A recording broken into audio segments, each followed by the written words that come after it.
Hey guys, today if you don't know anything about lighting a set of gas logs, today I'm going to talk about little tips when I've worked on or installed or replaced a set of vent-free gas logs. So let's take a look at the grate burner assembly before I put the logs on, and I'll show you a few tips on how to light this set of gas logs. If you guys have any questions, leave those in the comments. Definitely do not forget to like the video. Also subscribe so that YouTube's algorithm gives me more and more viewers and shows my video to more people. All right, let's look at this set of gas logs. All right, so this is a set of gas logs, and it's made by Pleasant Hearth. Vent-free gas log set. You've got an igniter here on the left, and you've got your little control knob here. And then if you'll notice to the right, you have an arrow. If you'll line up the pilot with the arrow, so that everything's lined up there, then you can actually push this in enough to where it sends gas through that pilot there. See where that's lit right now? All right, we've got that igniter that's next to the pilot tube where the orifice is, and then also we've got a thermocouple. See that red little wire that's running into that little metal-looking device? That's a thermocouple, and it sends a millivolt signal back to the valve, and it keeps the flame lit. And if that's dirty, the flame will not stay lit. And if it's not in the flame, then it will not stay lit. So just remember that. You got to make sure that your flame is burning properly and that it's actually extended or at least covering some surface area of that thermocouple right there. That's what I'm talking about. Now, we're going to take this and we're going to turn it off, okay? All right, so we're going to take it and turn it off. And when we turn it off, you see it does not stay lit. It goes out, of course, because we're not sending gas through that pilot tube there. All right. All right. So this is what we're going to do. We're going to take one hand, all right, and we're going to push the pilot in like this. Okay. Once we get it lined up, pilot lined up with the arrow, push it in. When we push it in, you can hear the gas is being sent. Okay. Then we're going to hit that igniter there. All right. Now, I'm going to show you this. All right, I'm going to set the camera right here. This is all going to be live. Hopefully you guys can see that. Pilot pushing it in. See how that's lit? Now, keep it pushed in for 30 seconds. Count to 30. All right, 1, 2, 3. After you count to 30, that means that that's going to give the flame enough time on that thermocouple to where it heats it up, and then that thermocouple produces that millivolt signal. I'm going to give you a few tips as far as when I'm installing a set of gas logs like this. And first we're going to make sure this stays lit. All right, now let out. All right, you let out. Look at that. Stays lit. Then if you just take it and you turn it like this right here, all right, ready?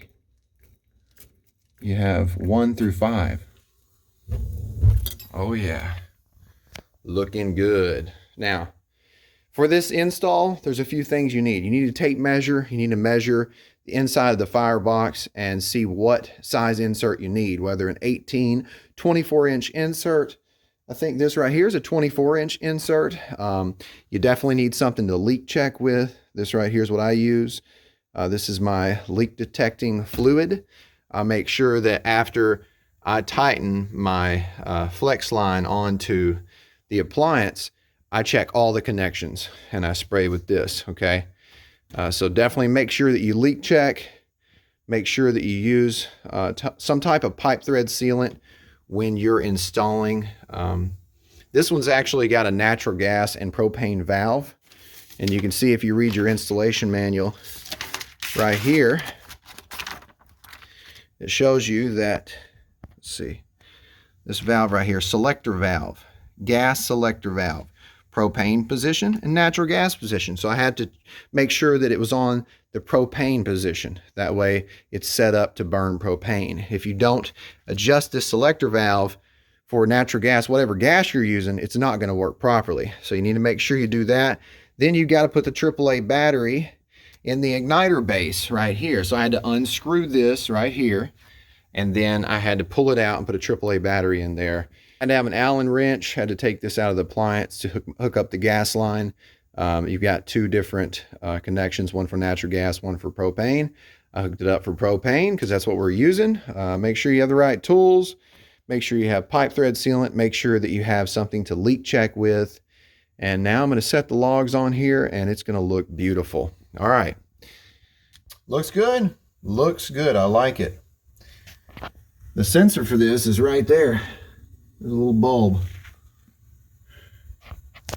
Then there's also oxygen depletion sensor. It's a safety device built in. Pretty nice set. I like it. Pleasant Hearth doing a good job. All right. Let's turn it back down to pilot. There's the old set. And this only has one port. See, there's one port for the gas hookup.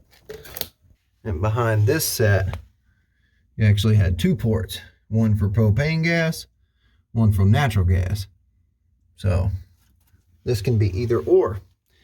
You have to remember to adjust your valve selector though. I want you to be safe, so definitely shut off the main gas supply. If the current appliance doesn't have a shut-off valve, you need to install one. You need to make sure you shut off the gas supply before you do so and bleed the lines. Use a proper copper cutting tool. Don't use a Sawzall. Please don't do anything unsafe. If you run copper through a wall, make sure there's no connections in the wall. All right, so this is a tool that I use to check for leaks, and it's a combustible gas detector, GasMate, Infocon. It's really nice. I have actually found several leaks with this, and it's worked really good so far. So if all else fails, get one of these. They work really well. Turn it on. It's got a little sniffer. You may need a flaring tool. If you're going to add a shut-off valve, you may need a flaring tool. Make sure you have one of those. You know how to use it. You may know how to make a proper flare. If you don't, you might have a leak, so you got to have something to leak check with. If you decide to have a connection inside of a wall, it needs to be welded. There really doesn't need to be any connections inside of the wall that you can't get to. So you need to have an access if you do put a connection inside the wall. For natural gas lines, usually depending on where you're at, what state, your local codes usually require that you have to be welded inside the wall. So keep that in mind, but you definitely need to run some type of sleeve. If you do run the gas line through the wall, make sure you have a sleeve. If you are a homeowner and you need more advice, more tips like this one, you need to check out my playlist, Tips for Homeowners. I've got tips for you to be able to save money, help you to understand your air conditioning system more. These are different tips I wanted to leave you with. I hope you guys enjoyed the video. If you did, definitely hit the like button, the subscribe button, the notification button. All these buttons help me to make more content. So guys, I hope this has been beneficial for you.